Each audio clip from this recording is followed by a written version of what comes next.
Hello, everyone. Welcome to episode 8 of 10 Minutes of Wisdom. Today's topic that we have picked up is an interesting topic for me, which is cyber journalism, where I'm trying to learn the ropes from the experts like Craig here.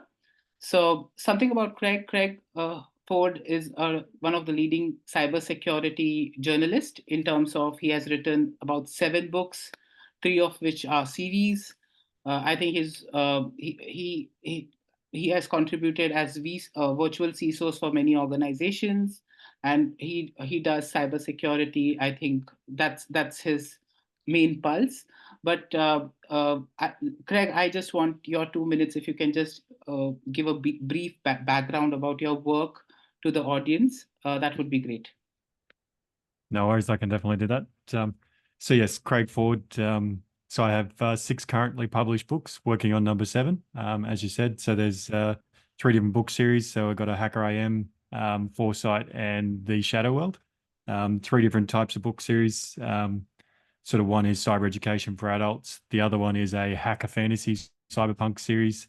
And then I've got a primary age children sort of cyber education book from about that 7 to about 13-year-olds. So Okay. very different. And then, as you said, I'm a cyber consultant during the day. I work for Cyber Unicorns is my company. I'm the head unicorn. I didn't like the title CEO, so I called myself a head unicorn. So co-founder and director of Cyber Unicorns, where I do essentially VCISO or cyber consulting for client base. So Awesome. So, see, even I think there is quite a bit of similarity between both of us. It's just that for me, you are like a mentor because you have gone far ahead in the path that I'm trying to take. So, even I have spent 16 years in cybersecurity and even looking to better myself in cyber journalism. So from an enthusiast, I just wanted to understand how did you start with this? Did you start even like during your college days, or you started much later in your career once you had enough knowledge about cyber? And what were the challenges, and how did you overcome them? the writing journey side of things, I think I was probably about 10, maybe 12 years into my sort of IT/cyber career. I've been in it over 20 years now, which sounds like forever, so don't hold that against me. But yeah, I went to the last ACSC cyber conference in Canberra. I think it was roughly about 7 years ago now, maybe 8. And essentially, I worked for a managed service provider at the time, and as I was sort of hearing all the talks and all the presentations, I had no one talking about the risk that managed service providers sort of put on their client base by having all the keys to the kingdom as such.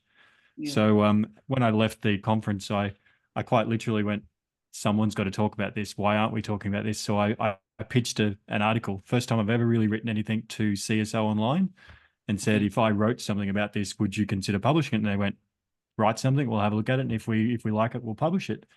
And then it was essentially 200 articles later for CSO Online. I was still writing articles. So yeah, it was just a random thing. Never thought I would go out there and write any articles. It wasn't even an ambition. It was just, I saw the problem and went, I have to do something about it. So yeah, that started my writing journey. And there's certainly challenges. Like I think cyber compared to sort of some other journalists, sort of, I guess you would say, environments or topics that in cyber, you've got to be quite technical and quite Mm. sort of understanding of the topic set. So you have to be quite a bit more technical than, I suppose, if you're just talking about everyday journalism and everyday topics, you have to know quite a bit more about what you're talking about to actually succeed, I feel, in cyber journalism. But yes, that's initially how my journey started. And then I think it was about 18 months in, somebody said they really liked the way that I was writing the articles, and I should do a cyber education book in a similar style. So that's where my first book came from as well. Just a Nice. random comment saying you should do the same sort of style in more of a book context, which I did. Awesome. Good, great inspiration actually. So, now you're so experienced in writing books and delivering books after books, and also writing for all these leading journals. So, what do you think are the essential set of skills, or that any enthusiast or any person who is venturing in this field should have? I think probably the two biggest skill set I believe you should need is one, have a bit of an understanding around sort of make sure you understand the knowledge that you're writing about, the topic you're writing about. Try not to write about things you don't have at least a bit of a basic understanding about. Mm, Otherwise, it'll trip you up a little bit. And the other one is probably personally, I think it's just a bit of an ambition, a bit of personal courage in yourself just to give it a good go. I yeah. think most people sort of hold themselves back and don't sort Mhm, of, put themselves out there a little bit. But from someone that just threw themselves out there, that's probably the best thing you can do is just give it a good go. If it doesn't work out, you haven't really lost too much. mhm, But if you don't try it at all, then you won't succeed. So yeah. And like you already touched upon this topic, like how it is different from other journalism is you need to be little technical and so on and so forth. But when you get technical, obviously you need to have that art and craft of making it a good story, even for a layman. Like somebody's like, if I want to give this article to somebody non-technical, they should be equally interested in reading that cyber stories, like, and this is something that our movies are able to do well, right? If they pick up any cyber topic or physical security topic like Mission Impossible or any other action movies, and they try to show it, dramatize it. Obviously we can't dramatize it to an effect, and we have to keep the truthfulness. So what, so my question was like, compared to other streams of journalism, apart from the technical skills, what are the other skill things you think that are very relevant to have? I think particularly in the cyberspace or even the technical space, that translation Mm, between the very technical kind of topics and the getting rid of the jargon and making it that simpler sort of topic set to understand. I think I've been probably as successful as I have, even with my books and with the journalism stuff, because I'm very good at that translation. I can make mhm. the sort of very highly technical subjects actually pretty easy to consume, which is Nice. one of the sort of the key skill sets you would need, particularly in any technical, whether it's cyber or whether it's something in science or anything really. If it's very technical, you need to find that easy way to translate. Mhm. So I think that's probably one of the key differences, particularly in a more technical kind of focus topic.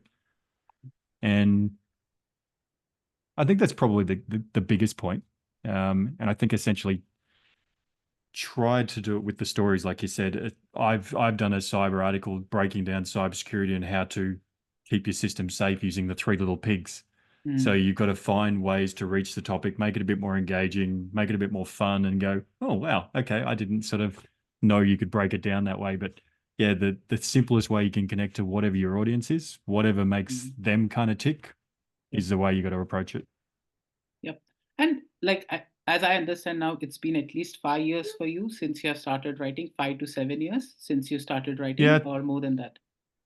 I think it's the journalism side, probably about that maybe 6.5 years. But I think my first book was published in about September Right. 2019. So, and I've got six under my belt now, which is crazy. But Yeah. So in 6 years, have you seen the whole medium or anything that has changed in terms of how you need to deliver the content, uh, the frequency with which you have to deliver, the discipline of it, uh, and the whole framework that you have to set up behind, like getting it reviewed, getting peer reviewed, and then going for publishing and so on and so forth? Can you throw some light on that? yeah, it depends on the sort of the what sort of publishing meeting. If we're talking about cyber journalism, I found that most of it these days is more the online content. So most would be going to the digital magazines or the sort of online websites that sort of the news medium sort of ones. The process hasn't changed too much. I've Okay. been, had a lot of people talking about, whether the AI is going to be sort of coming in with some of the writing Mm-hmm. capabilities and whether Yep. that's going to take over us humans doing it a little bit. But Yep. I think in the short term, I think you can still tell the difference quite easily between a human and the AI side. So Yep. I think that won't be a problem any short term, Yep. Yep. but Yep. potentially long term. But I think with the physical book writing, I think we've got to adapt a little bit more now. There's more demand on the audiobook styles and, Yes. sort of the ebook than there is the physical books.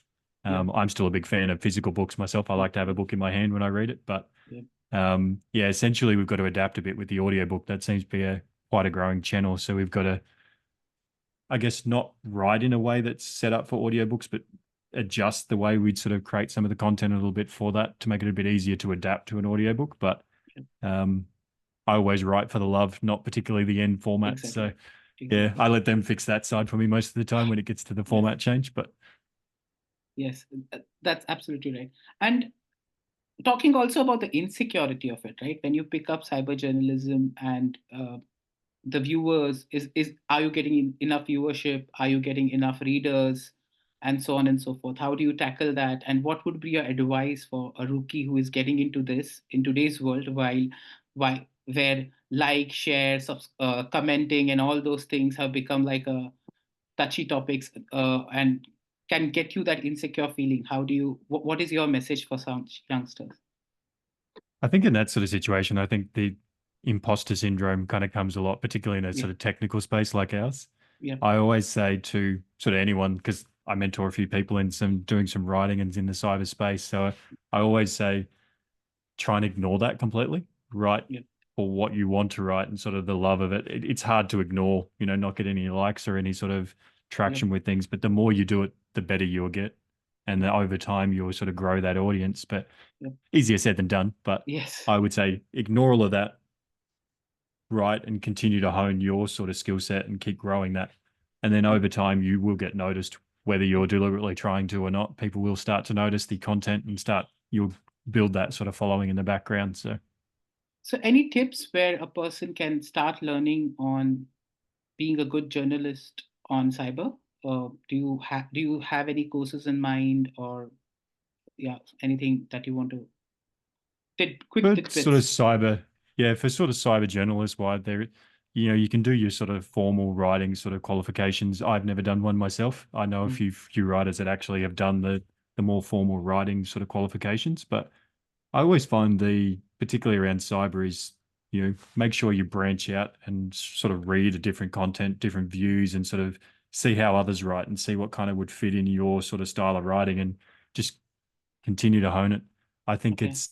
and probably the other thing is you might like the way that I write, but that may not be a perfect fit for the way you're going to write. So don't Yeah, try and make yourself like another writer. Try and figure out what yeah, style works really well for you and sort of go down that path and sort of just own the style, whatever that yeah, is. Mine particular is, that story, like telling the stories, making it sort of as little jargon as possible to tell you something quite technical, and that's my style and I'm very, very good at that. But I yeah. wouldn't write probably a formal journal type article. That's Hmm. not my sort of my Yes, biggest skill set. So yeah, yes, just yes. find the path that is really sort of suitable for your skills and where you would like to sort of continue to write with, and Yeah, then sort of own it is all I can say. yeah. Thanks a lot. Sorry, I always keep a very tight timeline for today's generation. But thanks a lot for giving your insights on this. And I hope to see you soon, sometime personally, face to face in one of the conferences, hopefully in Australia. Thanks a lot, Craig. Thanks for your time. No worries. Thank you very much.